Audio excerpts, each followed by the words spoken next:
HTML headers are the way that we create important titles or headlines. In HTML, we're able to use the H1 to the H6 headers. And in this video, we're going to quickly go over each one. Let's look at the most important header tag, and that's the H1 element.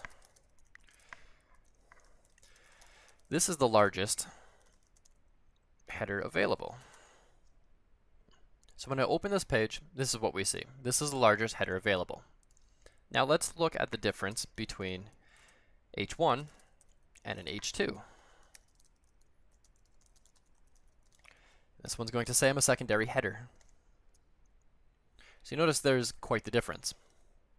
And the same thing can apply with an H3, and this continues all the way down to H6, remember?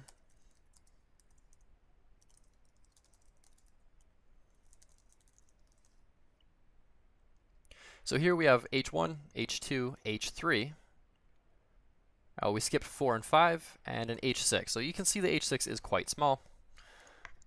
Now let's look at a regular paragraph.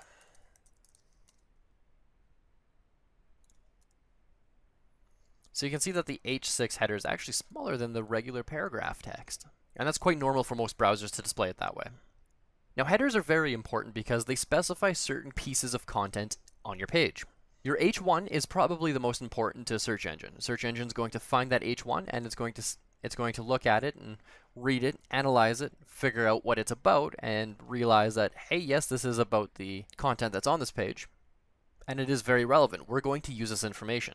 Now, search engine optimization is an entirely different subject, but my advice is to never use more than one H1 tag on a page unless you absolutely have to. The H1 element should be used for the page title. If you have a massive article or a journal or a blog, possibly use the H1 just for the title of that blog article. To separate your content, possibly use an H2 or an H3. This helps search engines understand what the information is, what the information below it is about, and most importantly, you just don't want a lot of text this large on your page. It doesn't look very nice.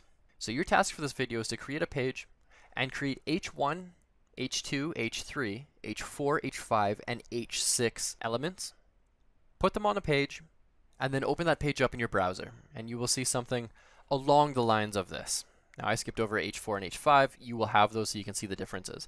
Once you've opened your page and you can very clearly see the differences between the header elements, then you are finished.